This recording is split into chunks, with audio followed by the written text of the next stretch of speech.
오늘 누가복음 1장 57절 66절 세례 요한입니다. 오늘 본문의 내용은 세례 요한이고, 세례 요한을 통해서 같이 좀 말씀을 나누기를 원합니다. 이 요한이라는 말은 헬라어인데 그 뜻은 요하난 해서 여호와는 은혜로우시다라는 뜻입니다. 아버지는 제사장 사가랴였고, 또 어머니는 아론의 후손이었던 엘리사벳 사이에서 태어났습니다. 예수님과 6개월 차이를 두고 이 땅에 왔지요. 유다 광야에 거주하며 요단강에서 회개의 세례를 베풀었다 해서 세례 요한이라고 이야기합니다. 당시에 유다 지역의 분봉왕이었던 헤롯 왕, 그리고 그의 새로운 아내, 이 남동생의 아내 헤로디아를 맞이한 것을 세례 요한은 그것을 비판했습니다. 그리고 나중에 잔치를 벌여서 그 헤로디아의 딸이 춤을 출 때 혹시 춤을 추고 나서 왕이 소원을 물어보면 세례 요한의 목을 달라고 이야기하라 라고 해서 결국에는 세례 요한은 참수를 당하고 순교합니다. 성경의 세례 요한을 무엇이라고 이야기하냐면, 율법과 선지자는 세례 요한 때까지요, 그 후부터는 하나님 나라의 복음이 전파되어 사람마다 그리로 침입하느니라. 또 여자가 낳은 자 중에 세례 요한보다 큰 이가 일어남이 없도다. 주 앞에 큰 자였다 라고 이야기합니다. 시대를 보면 가장 어두운 시대일 수밖에 없죠. 왜냐면 메시아가 이 땅에 오시는 그 전 앞길을 예비해야 하는 사명을 가지고 왔기 때문에 가장 어두웠던 시대에 세상을 밝힐 그리스도의 초림의 길을 예비하면서 그는 정말 어두운 시대의 별처럼 빛나는 인생을 살았습니다. 그의 인생을 보면 예수님과 비슷한 점들이 많이 있습니다. 예수님이 마리아에게 하나님께서 천사를 통해서 수태고지를 하기 전에 6개월 전에 아버지가 이 예루살렘에 자신의 때가 돼서 제사를 드리러 갔을 때 천사 가브리엘이 고지해 줍니다. 너에게 아들이 있을 것이다. 그 아들을 요한이라고 이야기하라는 것도 비슷하고, 그리고 뱃속에 있을 때 성령으로 충만했던 것도 비슷하고, 그리고 그가 이 말씀과 그리고 이스라엘 백성들에게 복음을 전하다가 순교하는 모습도 예수님과 많은 부분이 닮아져 있습니다. 성경은 그가 이 구약과 메시아가 오셔서 그리스도께서 오셔 시작하는 이 시대의 마지막 다리 역할을 하고 있는 부분들을 볼 수 있습니다. 예수님의 오시기 전에 그 초림의 길을 예비했던 오늘 세례 요한을 통해서 우리가 좀 무엇을 보고 싶었냐면, 다른 설교가 많이 있지만 다시 오실 예수님을 재림 예수라고 이야기합니다. 그리고 그것은 많은 그리스도인에게 소망이 됩니다. 그러니까 우리에게 소망되는 것들이 여러 가지가 있지만 재림이 우리에게 소망이죠. 예수님께서 다시 오시는 게 우리에게 소망되어져야 합니다. 그렇지 않으면 우리는 뭔가 좀 잘못된 신앙을 가고 있는 거예요. 예수님 좀 나중에 오셔도 될 것 같은데, 이런 신앙생활은 뭔가 내가 방향이 잘못된 거예요. 다시 오실 예수님의 재림의 길을 어떻게 우리는 예비할 수 있을까 생각하다가, 세례 요한이 어떻게 초림 예수님을 준비했을까? 그는 어떻게 예수님께서 공생애를 시작하시기 전까지 그의 그 땅을 미리 준비하고 하나님 백성들을 어떻게 준비하는 길을 예비했을까? 그걸 좀 짚어보면서 우리가 그런 부분들을 잘 준비한다면 다시 오실 예수님을 잘 맞이할 수 있지 않을까 이런 생각을 해보게 되었습니다. 첫 번째, 오늘 읽었던 본문 앞장에 보면 누가복음 1장 10절에서 17절입니다. 앞장 한 장 넘겨보시고 누가복음 1장 10절에서 우리 17절까지 한번 같이 합독하도록 하겠습니다. 누가복음 1장 10절에서 17절입니다. 우리 10절부터 합독합니다. 이것은 하나님의 말씀입니다. 모든 백성은 그 분향하는 시간에 밖에서 기도하더니 주의 사자가 그에게 나타나 향단 우편에 선지라. 사가랴가 보고 놀라며 무서워하니 천사가 그에게 이르되 사가랴여 무서워하지 말라. 너의 간구함이 들린지라. 네 아내 엘리사벳이 너에게 아들을 낳아 주리니 그 이름을 요한이라 하라. 너도 기뻐하고 즐거워할 것이요 많은 사람도 그의 태어남을 기뻐하리니 이는 그가 주 앞에 큰 자가 되며 포도주나 독한 술을 마시지 아니하며 모태로부터 성령의 충만함을 받아 이스라엘 자손을 주 곧 그들의 하나님께로 많이 돌아오게 하겠습니다. 그가 또 엘리야의 심령과 능력으로 주 앞에 먼저 와서 아버지의 마음을 자식에게 거스르는 자를 의인의 슬기에 돌아오게 하고 주를 위하여 세운 백성을 준비하리라. 아멘. 예수님의 오실 길을 준비하는 사명이 있는 것이죠. 준비된 사람. 제 지난 월요일날 지금 목이 조금 힘든 게 월요일날 이제 학생부 수련회가 다음 주에 있는데 거기 이제 답사를 가려고 새벽에 월삭 마치고 가는데 원래 저 트럭 타고 이제 운전하고 가려고 했거든요. 애들 뒤에 태우고. 근데 그렇게 먼지 몰랐어요. 농장은 제가 진짜 가볍게 왔다 갔다 하니까 팬데믹 52주에 104주 동안 거의 안 빠지고 농장 왔다 갔다 해서 제가 저 트럭 타고 까짓 거 거기서 조금 더 가면 되지라고 생각했는데 와, 저 바탄가스 나수구 넘어가지고 가는데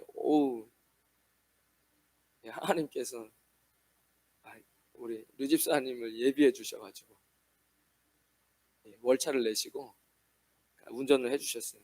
안 그랬으면 아마 저는 몸살 났을지도 모릅니다. 제가 운전 하나도 안 하고 옆에만 탔는데 화요일날 너무 몸이 힘들어가지고 아무것도 못 하겠더라고요. 그러니까 하나님께서 제가 예비해 주셨구나.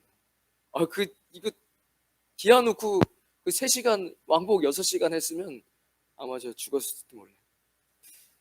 그런데 오늘 이 세례 요한을 예수님 하나님께서 예비하셨는데 제가 반드시 예수님 다시 오실 때가 저는 다가온다 생각합니다. 그 근거를 대라면 많이 될 수 있어요. 일단 사랑이 식어버렸어요. 그리고 지금 어두워지는 시대가 느껴져요. 시대가 너무 어두워요. 그리고 사람을 통제를 진짜 쥐잡듯이 할 것 같은 게 막 눈에 보여요. 이거 어떻게 해야 되나 이제. 전 세계가 예배 못 드리게 했어요. 전 세계가. 그러니까 이 국지 도발적으로 일어나는 거면 좀 그렇다 생각하겠는데 전 세계적으로 사람을 통제하려고 하니까 어두워지는 시대에 바라는 소망은 이런 거예요. 여러분 요즘 젊은 아이들 학생들은 반지의 제왕이라는 영화를 모르더라고요. 생각해 보니까 나온 지 되게 오래됐더라고요. 몰라요. 10몇 년 됐기 때문에 반지의 제왕이 나온 지가. 근데 거기 보면 이렇게 이렇게 간달프인가? 그 막 하얀색 옷 입은 그 백발의 그 노예인이 이제 그 선한 팀의 거의 팀장급이거든요. 나중에 군대를 가지고 오겠다고 하는데 잘 성을 지키고 있으라고 하는데 그 악마 군인들이 막 엄청나게 밀려와가지고 완전히 성이 전복되기 일보 직전. 그때 저 오른쪽 동편에서 빛이 밝으면서 막 백마 타고 우르르 막 몰려오는 그 장면만 기억이 나요. 저는 골룸은 생각 안 나고 그 장면이 생각나잖아요. 제가 지금 생각하는 재림 소망은 그거밖에 없어요. 그게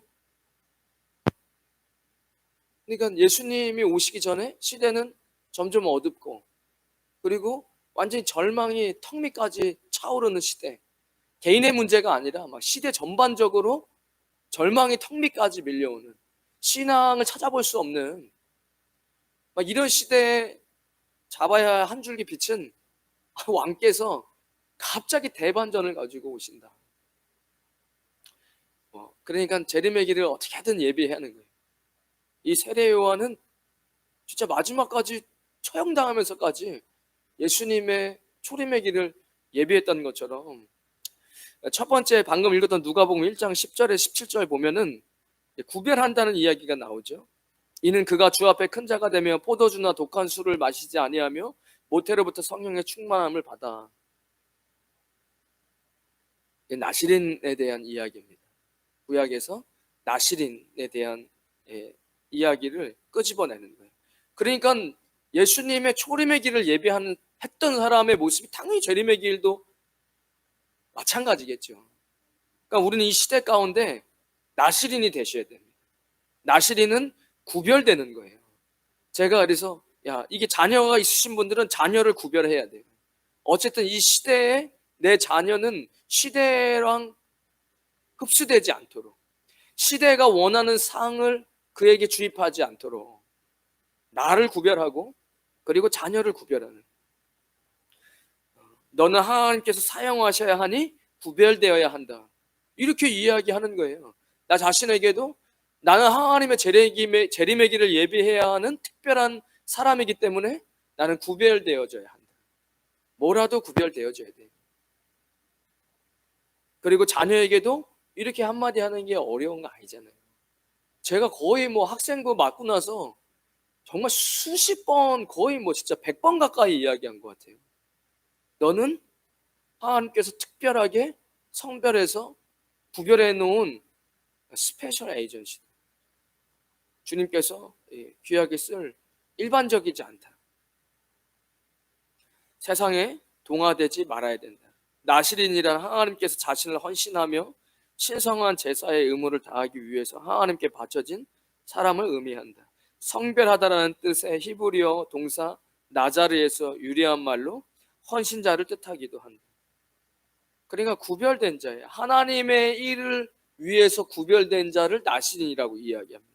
출애굽기 13장 2절에 이스라엘 자손 중에 사람이나 짐승을 막론하고 태에서 처음 난 모든 것은 다 거룩히 구별하여 내게 돌리라. 이는 내 것이니라 하시니라. 나시린의 규례는 포도주와 독주를 마시지 말고 자기 몸을 구별하여 머리에 삭도를 대지 말고 시체를 가까이 하지 않는 것이었다. 그리하여 죄된 요소와 구별되어지는 것, 하나님께 헌신하게 되는 것이다 라고 이야기합니다. 그러니까 이게 구약에 보면, 모세오경에 보면 시간을 정해놓고 자신을 구별했던 나시린들도 있고, 처음서부터 인생을 그냥 이렇게 헌신해가지고 서원해가지고 그냥 그의 인생 자체가 나신으로 살아야 하는 사사시대의 사사들도 있지요. 그러니까 세례 요한이 예수님의 재림의 길을 예비할 수 있었던 것은 그는 철저하게 자신을 나시린으로서 구별했습니다. 나는 달라. 나는 특별한 임무가 있어. 그것은 예수님의 재림의 길을 예비해야 하는 사람이에요. 여러분 스스로 그것을 인지하셔야 됩니다. 그것을 인지하지 못하면, 구별되지 못하면 그러면 이 땅에서 동화돼요. 대한민국에서도 하나님의 사람으로 구별되지 못하면 대한민국의 세상 것과 동화되어져. 그러니까 우리가 필리핀에 오래 살다가 한국에 딱 가면 좀 느낌이 달라요. 일단 내가 너무 옷이 좀 촌스럽다는 생각이 가면 딱 들고 이상하더라고요. 이렇게 입고 가도 이상하게 촌스러워요. 그리고 이 사람들 되게 바쁘게 산다. 나도 예전에 우리도 그렇게 살았는데 필리핀에 살다 보니까 그렇게 안 되는 거죠. 이제 이런 것들 느끼잖아요. 그래, 그런 느낌들이 있거든요. 한국 가면은 뭔가 좀 다르다. 그런데 우리는 어쨌든 세상과 구별되어져야 하는 그 모습이 있어야 됩니다. 이게 중요합니다. 이런 구별됨이 없으면 안 돼요. 내가 왜 이 땅에 와 사는지도 잊어버려요. 그러니까 그런 분명한 구별됨이 있었다. 세례 요한은 그렇게 됐다는 거예요. 태어날 때부터 아버지한테 그렇게 얘기를 했어요. 네 자식을 그렇게 길러야 된다. 근데 이것이 자식에게만 국한된다고 볼 수는 없어요.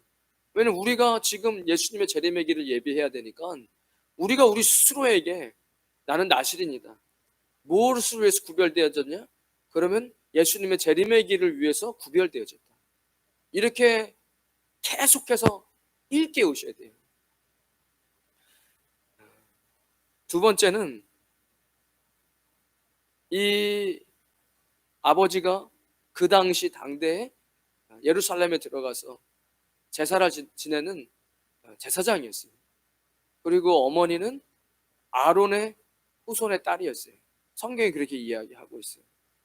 그리고 요한을 말씀으로 잘 가르치는 거예요. 제가 요 신약뿐만 아니라 구약에서도 전반적으로 흐르고 있는 게 갑툭튀는 없어요. 이거 설명해 드려야 되죠? 연세가 좀 있어요. 갑자기 툭 튀어나오는 경우는 없어요. 그 그리스도 가정, 말씀 안에서 자라는 가정이 있어요. 그래야 그 가문에서 70년대 돌아올 수 있는 거예요. 갑자기 세상에 완전히 다 빠져 살다가, 바벨론에서 완전히 살다가 갑자기 다 버리고 예루살렘으로 가는 건 어렵습니다. 그렇게 적혀 있지 않아요. 하나님 말씀이 대대로 그 가정에서 이어져 오는 그 가문에서 돌아오는 사람들이 생기는 거예요. 그러니까 가정에 예수님의 DNA가 있어야 됩니다. 이거 되게 중요합니다. 제가 구약을 지금 거의 진짜 한 장도 안 빼놓고 계속 보고 있잖아요. 왜 제가 힘들어도 하나도 안 빼놓고 보려고 그러냐면, 이 총알이 잘 준비돼야지 나중에 신약이 잘 보여요. 왜냐하면 신약이 이 구약의 말씀 배경으로 많은 부분들을 이야기하고 있기 때문에, 이 부분이 없이 신약을 그냥 보면 신약이 쉬운 것 같지만, 그래서 이상한 사회주의 운동도 하고 그러는 거예요. 거기서 공산주의 이야기하고 앉아있고, 신약 이야기하면서 도덕과 윤리만 얘기하고 있고, 이런 게 왜 그러냐면 구약의 말씀이 전혀 없고 자기 마음대로 신약에 좋은 가볍게 생각하는 윤리 정도만 읽을 수밖에, 그게 눈에 안 들어오죠.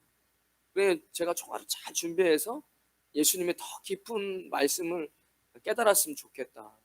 그리고 그게 다 연결되니까 얼마나 신기하고 놀랍습니까?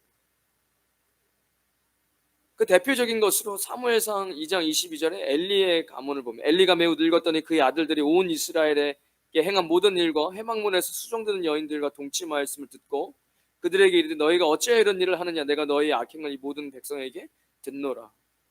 그러니까 엘리는 자신의 아들을 말씀으로 잘 훈계하고 가르치지 못했어요. 그리고 엘리도 그 자녀들도 다 한시에 죽어버립니다. 사사기 17장 2절에 그의 어머니에게 이르되 어머니께서 은 1,100을 잃어버리셨으므로 저주하시고 내 귀에도 말씀하셨더니 보소서 그 은이 내게 있나이다. 내가 그것을 가졌나이다. 이거 엄마가 사사시 때 이 기억나시죠? 사사기 할 때 막 은이 없어져가지고 막 저주하고 막 온갖 저주를 다 퍼부었는데, 알고 봤더니 아들놈이 그거 쓱싹한 거예요. 그러니까 그의 어머니가 이르되 내 아들이 여호와께 복받기를 원하노라, 이러고 있는 거예요. 그러니까 이런 자녀를 예수님의 DNA로 가르치지 않는 겁니다. 여러분, 신앙의 유산이 있습니다. 보는 대로 배우는 거예요. 자녀들의 신앙은 가르쳐야 됩니다. 여러분, 가정에서 예수님 나몰라라 하면 그 자녀가 예수님, 그 다음 세대의 예수님으로 잘 믿는 건 정말 기적 중의 기적입니다. 정말 성령님께서 정말 충만히 역사하셔가지고 그런 일들이 계속 시대 가운데 벌어지는 것이죠. 성경은 계속해서 자녀를 말씀으로 부모가 양육하라고 이야기합니다. 그래 제가 이제 구약을 계속 읽으면서 깨달아지는 게, 어찌 됐든 간에 밥 먹는 데서 예수님 얘기해야 돼요. 밥 먹는 데서 예수님 얘기하고, 그리고 축복할 수 있어야 됩니다. 입술을 열어서 가정을 축복하고 아이를 축복하셔야 돼요. 그런 거를 못하면 안 돼요. 어렵습니다. 왜 어렵냐면 부부싸움 하기 때문에 어려워요. 그리고 내가 너무 안 좋은 모습을 배우자가 다 알고 있기 때문에 힘들어요. 그래도 기도하시고 그리스도의 보혈로 힘입어서 하셔야 돼요. 누구든지 하셔야 돼요. 자녀를 예수님의 이름으로 축복한다. 내가 실수했으면 사과하셔야 돼요. 제가 예전에도 하준이가 아주 어렸을 때도 제가 도저히 못 버티겠네요. 안에서 하나님께서 성령님이 너 사과해. 근데 저는 솔직히 자라면서야 아버지가 저한테 사과한 적이 한 번 있으시죠. 나중에 아버지 학교 하시고 그런 얘기를 하셨는데 그런 가정은 아니었어요. 우리 한국 가정이 그렇잖아요. 아버지가 어린 아이에게 사과하는 그런 분위기는 없어요. 그런데 제가 이거 사과해야 되는 거예요. 아빠가 이렇게 한 거 미안해. 잘못했다. 이거 용서해 줘라. 라고 이야기하는 거 아이가 다 알아듣습니다. 다 알아듣는 거예요. 그렇지 않으면 아이는 왜곡되고 삐뚤어진 신앙이 자리 잡는 거예요. 그거 안 되는 거예요. 어려도 말을 못하고 알아는 듣는 아이한테도 내가 잘못한 게 있으면 잘못했다고 이야기해야 돼요. 그렇지 않으면 안 됩니다. 그러니까 자녀를 축복할 수가 없어요. 그렇게 해놓고 갑자기 축복한다는 건 아이도 부모도 그게 되게 어려워요. 그건 완전히 기만이에요. 그렇게 하기가 어렵습니다. 실적으로 불가능해요.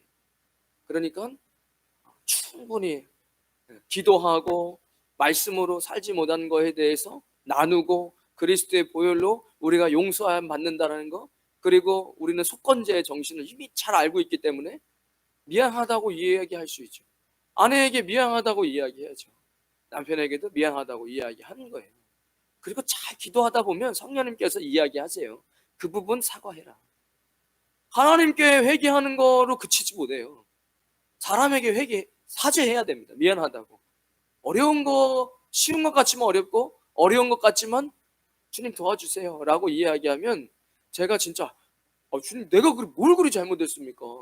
아니 교회에서 제가 나보다 나이 어린 동생인데 내가 먼저 인사했는데 인사를 받지 않아가지고 아니 그래서 그냥 뭐야 하고 지나치고 못 받나 하고 두 번 인사했는데 안 받고 세 번째 하니까 이거 도저히 이거는 뭐 일부러 인사를 안 받는 거구나. 그런데 뭐를 사과를 합니까? 제가 무슨 사과를 할 수 있습니까? 근데 네가 전도사인데 양을 품지 못한 것에 대해서 미안하다고 이야기해라. 자존심 상하더라고요. 전도사 막 됐는데 뭐 전도사 이제 뭐 편말만 전도사지. 근데 그렇게 얘기하시는데 안 해요. 안 했어요. 그러니까 금요일날 기도하면 은혜 받잖아요. 그러면 내가 미안하다 이야기해야 되겠다. 그리고 수요일날 얘기해야지. 그 수요일쯤 되면 또 말이 안 떨어져. 내가 뭘 그리 잘못했는데 나보다 나이도 어리고 내가 먼저 인사했는데 인사도 안 받았네. 그 제가 한 달을 버티다가 도저히 이거는 안 되겠더라고요. 그래서 금요일날 기도하고 은혜 받자마자 얘기했어요. 시간 좀 내가지고 차 한잔 마시자. 제가 왜 전도사면 차를 마셔요? 제가 진짜 들으셨죠 하나님. 저는 할 때까지 다 한 겁니다. 결국에는 먹었어요. 그리고 제가 그 얘기를 했습니다. 미안하다. 시큰둥해. 잘 안 됐어요. 제가 꼭 가끔씩 한번 물어봐. 한 달이 건너서 그 자매 어떻게 사냐? 잘 못 살고. 좀 안타깝죠. 달란트가 많았는데. 저는 근데 그때 마음에 굉장히 하나님께서 잘했다. 순종해서 잘했다. 신앙의 유산 제가 말씀드렸는데 반드시 자녀에게 그렇게 하셔야 됩니다. 그 가정에 예수님의 DNA가 반드시 있어야 돼요. 특별히 밥 먹을 땐 같이 먹는 시간이 있으니까 예수님 이야기를 꺼내셔야 됩니다. 그렇지 않으면 가정은 뭐 그냥 냉랭해지는 거예요. 가정 안에 예수님 주인이 안 되는데 그 가정이 어떻게 따뜻합니까? 그럴 수 없는 거예요. 남자와 여자가 성이 다르고 생각하는 방식이 다른데 그 호르몬으로 사랑했던 거 진작에 다 사라졌는데 그 가정을 어떻게 안 돼요? 불가능합니다. 예수님의 안에 있지 않는 이상은 그것은 어려워요. 희생해주고 하기 어렵습니다. 다 예수님도 다 수가 있으세요. 그 하나님께서 우리를 만드셨는데 그거 모르시겠습니까? 어떻게든 예수님이 가정의 주인 될 수 있도록. 그래야 여러분 기도하시고 축복해 주셔야 됩니다. 예수님의 이름으로 축복한다고 기도해 주시고 안수도 해 주시고 안아주시고 잘못한 게 있으면 사과도 하시고 예수님께서 용서해 주신다라고. 그래서 그렇게 기르셔야 돼요. 에베소 6장 4절에 아비들아 너희 자녀를 노엽게 하지 말고 오직 주의 교훈과 훈계로 양육하라. 그러니까 하나님의 말씀으로 양육하셔야 돼요. 방법 없습니다. 저도 그 생각을 하거든요. 그 마음만 먹으면 많아요. 뭐 플래시 같은 거 성경 이렇게 동영상 플래시 같은 걸로도 아이들 성경 이렇게 알려줄 수 있고 아니면 뭐 설명을 한다든 말로 하든 할 수 있잖아요. 내가 받은 은혜 조금 쉽게 이야기해 주면 되는 거잖아요. 기도하고 한번 하나님께 기도하고 밥 먹으면 짧게 받은 메시지 은혜를 나눌 수 있는데 그거를 하셔야 됩니다. 그렇지 않으면 우리가 시대 가운데 이렇게 주님 앞에 빛나는 보석이 되기는 저는 어렵다고. 구약 전체를 봐도 그런 가정에서 역사가 일어나요. 디모데후서 1장 5절에 이는 내 속에 디모데에게 바울이 하는 얘기죠. 네 속에 거짓이 없는 믿음이 있음을 생각합니다. 이 믿음은 먼저 네 외조모 로이스와 네 어머니 유니게 속에 있더니 네 속에도 있는 줄을 확신하노라.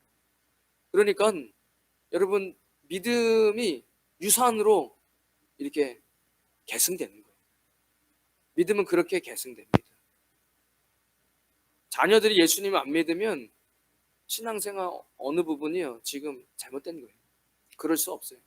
왜냐면 너무 좋은 거거든요. 예수님은 너무 좋은 거 알아요. 아이들도 야 우리 아버지가 저런 분이 아닌데 저거 예수님이 저 안에서 역사하시네. 알 수 있죠. 사람이 다 배우자가 뭐가 문제고 힘든지 왜 모르는. 그런데 저렇게 선하고 좋은 모습 저건 내 남편의 모습이 아니다. 이게 다 느낄 수 있어요. 우리 아내가 저런 사람이 아니야. 근데 나한테 이렇게 헌신해주고 수고해주는 이유는 예수님이 계셔서 저렇게 하는 거다. 그거 왜 모릅니까? 다 알 수 있죠. 그리고 그 얘기를 하면서 칭찬하고 그리고 말씀으로 자녀를 양육하고 말씀 이야기하고 받은 은혜 이야기하고 그러면 좋죠. 기도 안 하고 하면 나중에 어떻게 되냐면 자꾸 가르치고 뭐 정지하는 것처럼 되는 거예요. 뭐 이렇게 해야지 뭐. 그런데 그것 전혀 자녀는 은혜를 못 받아들입니다. 왜냐하면 기도도 하지 않았고 하나님 주신 마음으로 하는 게 아니라 내가 막 내 육신의 어떤 것으로 막 이야기하는데 그럼 자녀들은 어떻게 생각하냐면 야, 이거 좀 아닌 것 같아. 너무 달라. 교회에서랑 가정에서랑 너무 달라. 이거는 내가 성인만 돼서 독립만 하면 절대 교회 안 나가요. 이렇게 되는 거예요. 그럼 어떻게 해야 되느냐? 이런 거죠. 어려워요. 가정이 어려워질 수 있죠. 경제적인 어려움이 찾아올 수도 있고 팬데믹 때문이든 어떻게든 몸이 아플 때도 있고 그런데 자녀가 보고 있어요. 그런데 기도하는 거예요. 부모님들이 하나님 이런 어려운 일이 있지만 주님께서 우리를 지켜주실 것을 믿습니다. 우리의 마음을 평안 가운데 지켜주시고 우리의 입술에 감사가 넘치도록 하나님 도와주세요라고 뻔히 어려운 상황인데 기도해. 그리고 입술을 함부로 열지 않아. 불평하지 않고 아유 감사하다. 오늘도 일용할 양식 주셔서 감사하다. 참 건강한 것도 감사하다. 뭐 이렇게 감사하는 거예요. 자녀가 다 보고 있습니다. 어려울 때는 기도하는 거. 다 알죠. 왜 모릅니까? 박신영인가요? 박신영인가? 그 눈동그란 자매 있어요. 그 크리스천이라고 이야기하는데 그거 나와서 간증하는 거 제가 예전에 한번 들었는데 이 이야기를 하더라고요. 아버지가 부도가 나셨대요. 그래가지고 갑자기 막 트럭 불러가지고 막 뭐라도 몇 개 싣고 가더래요. 거기 다 이제 뭐 압류되고 해서 어디 집이 없이 가나 어디로 가는지도 모르면서 가나 뭐 이래서 완전히 풍지박살이 났는데 뭐 아버지가 운전하고 어머니 옆에 타고 자기 옆에 앉았는데 하나님께서 어디로 우리를 인도하실지 참 기대된다. 뭐 이런 얘기를 해가지고 자기가 진짜 미쳤다. 부모님들 진짜 미쳤다. 지금 뭐 부도 나가지고 길바닥에 내앉게 생겼고 어디로 갈지도 모르면서 그냥 간간히 필요한 살림만 챙겨가지고 그리고 나온 그 차 안에서 찬양 부르면서 그러게요 여보. 야 이제 하나님께서 어떻게 역사하실까요? 막 이러고 있는데 자기가 진짜 이거는 좀 미쳤다. 이건 약간 종교에 미쳐서 현실을 구분을 못하는구나 우리 부모님이, 이런 생각을 했대요. 그때가 자기가 한 중학교 고등학교 때쯤 됐다는 것 같았거든요. 그런데 그리고 나니까 어디가 딱 예비가 돼가지고 딱 갖고 나온 살림만 딱 들어갈 정도의 조그만 방이 예비가 돼서 거기서 또 막 감사하다고 막 박수치면서 엄마 아빠가 그러는데 자기가 와, 그 넓은 집에서 이렇게 조그만 집에 왔는데도 막 이거 봐, 예비하신 데가 있다고 우리가 믿음으로 했는데 뭐 이러고 있는데, 자기가 그때는 야, 이거는 좀 아닌 것 같은데 했는데, 본인의 인생에도 그렇게 갑자기 추락한 때가 있었다는 거예요. 그런데 그때 저 밑바닥에서부터 야, 하나님께서 이제 나를 어떻게 또 세우실까, 이런 갑자기 기분이 확 들더래요. 부모로부터 받은 신앙의 유산이죠. 그러니까 여러분, 우리의 모습을 자녀는 보고 있어요. 그래, 자녀를 말씀으로 양육하고 그리고 그렇게 사는 거예요. 안 되면 또 안 좋은 모습 보여줬으니까 미안하다 이야기하고, 공식적으로 그리스도의 보혈로 하나님 나를 덮어주셔서 그런 것들을 깨끗하게, 깨끗이 됐다, 그러니까 또 할 수 있는 힘이 생기는 거예요. 그 깨끗함을 받았다라고 마귀는 계속 생각 못하게 하거든요. 아니, 너 깨끗해지지 않았어. 너 좀 있으면, 무슨 소리야, 난 그런 적이 없어. 그리스도 안에 있으면 새로운 피조물이야. 예수님의 보혈이 그래서 능력인 거야. 너 몰랐냐? 너만 몰랐네. 예수님의 보혈이 그게서 능력인 거야. 내 죄를 깨끗게 하는 능력이, 그게 보혈의 능력이지. 그걸 못 믿는 거예요, 사람들이. 그걸 믿으면 또 새롭게 시작할 수 있는 거예요. 다시 시작하면 되지. 뭐 이전에는 뭐가 있어갖고 시작했나? 뭐 원래 바닥에 시작했는데 이게 되는 거예요. 보혈의 능력, 십자가 붙잡고 사는 사람. 세 번째는 마가복음 1장 2절 3절입니다. 이 마가복음 1장 2절 3절에도 세례 요한에 대해서 이야기하는데, 제가 한번 읽어보겠습니다. 하나님의 아들 예수 그리스도의 복음의 시작이라. 선지자 이사야의 글에 보라, 내가 내 사자를 내 앞에 보내노니 그가 내 길을 준비하리라. 광야에 외치는 자의 소리가 있어 이르되 너희는 주의 길을 준비하라. 그의 오실 길을 곧게 하라. 기록된 것과 같이 세례 요한이 광야에 이르러 죄사함을 받게 하는 회개의 세례를 전파하니. 그러니까 이 요한은, 세례 요한은 사명이 있는 삶이 있었던 거예요. 저는 이건 되게 중요하다 생각합니다. 제가 새벽에도 어떤 본문 얘기하면서, 그래서 여러분 소명이 있어야 됩니다. 소명은 이제 하나님께서 여러분을 부르시는 거, 그것에 부르심에 응답하는 거예요. 그리고 내가 이제 가야 할 방향으로 미션을 가지고 사는 인생이죠. 거기엔 세상 것 없습니다. 이게 분명해야 되는 거예요. 이 사명이 있는 삶이 아니라면 우리는 계속 회색 분자로 살 수밖에 없어요. 그냥 교회 출석하는 정도? 그냥 누가 뭘 시켜가지고 그거 좀 하다가 힘들다 하는 정도? 그거 가지고 어떻게 예수님의 재림의 길을 예비합니까? 그러면 저보고 목회자가 되라고요? 아니에요. 그냥 하나님께서 내게 맡긴 미션이 뭔지는 알아야 된다는 거죠.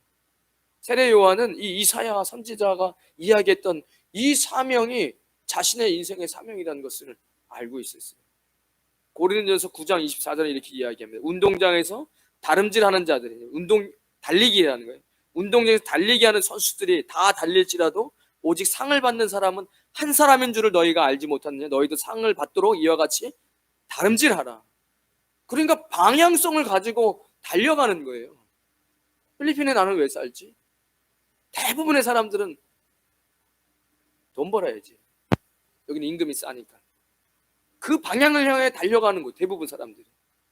우리는 그렇게 살면 안 되죠. 그러면 예수님의 재림의 길을 예비할 수가 없습니다. 그 어간에서 헤어나오지 못해요. 분명히 하나님께서 언젠간 끌어내실 거예요. 그리고 우리에게 사명을 주시고 그 사명으로 살게 하실 겁니다. 이 사명으로 사는 사람은 땀 흘려서 일하는 게 달라요. 이 사람은 예수님의 재림을 위해서 땀을 흘리고, 저 사람은 돈을 벌기 위해서 땀을 흘리는 건 다른 거잖아요. 그 안에 기쁨과 평강도 달라요. 욕심으로 계속 찰 것이고, 이 사람은 기쁨과 평강이 넘치겠죠. 고린도전서 9장 25절에 이기기를 다투는 자마다 모든 일에 절제하나니 그들은 썩을 승리자의 관을 얻고자 하되 우리는 썩지 아니할 것을 얻고자 하노라. 여러분, 내가 필리핀에 살아가는 이유, 여러분 아무도 일을 하지 않고 살지는 않습니다.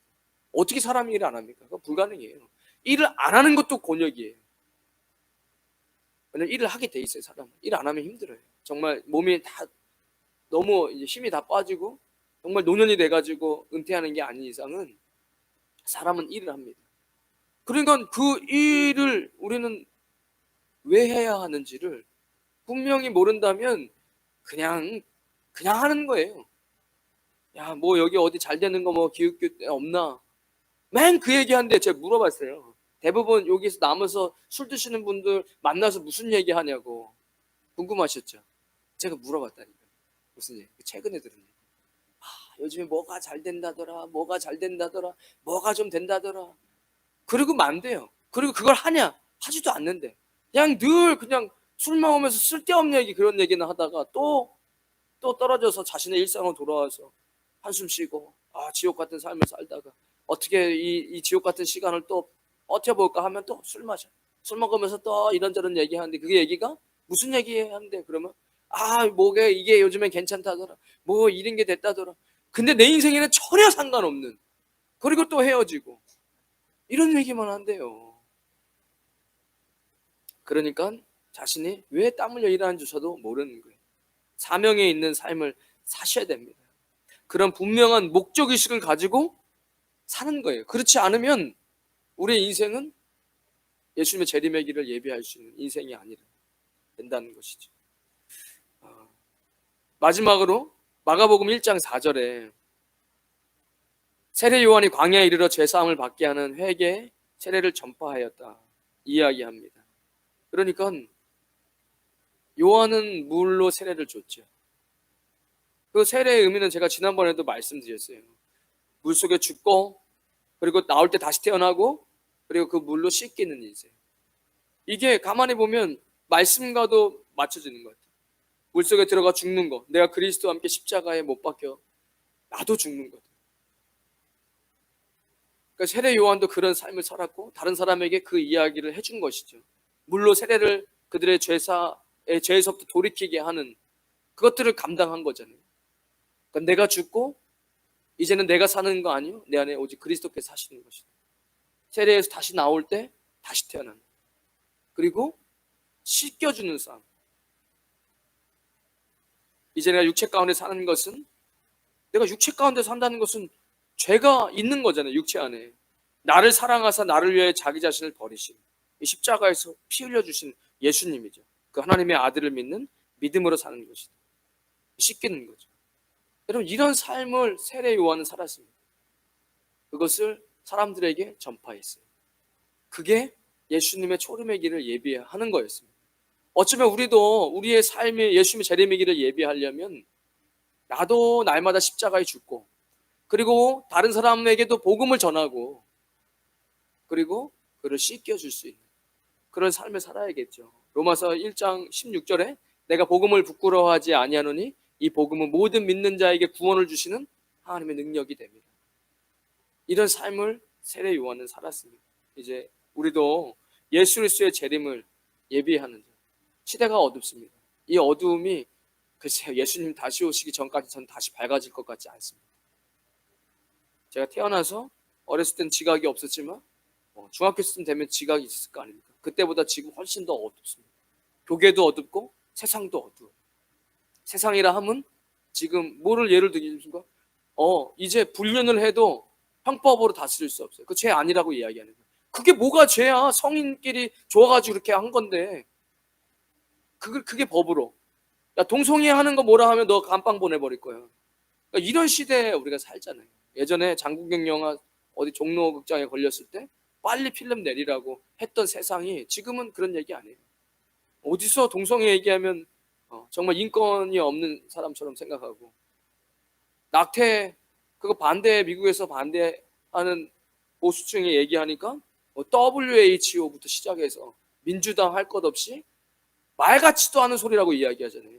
그 의대 교수가 그렇게 이야기하니까 그 공부하는 학생들이 시위하면서 그 교수한테 수업 안 듣겠다고. 그래 세상이 이제 제가 볼 때는 완전히 미쳐 들어가고 있는 거예요. 우리가 볼 때는 죄를 짓겠다는 건데 그걸 합법적으로 만들자는 거예요. 그리고 복음을 얘기하는 것은 그건 불법이다. 결국에는 죄를 합법적으로 짓겠다는 거예요.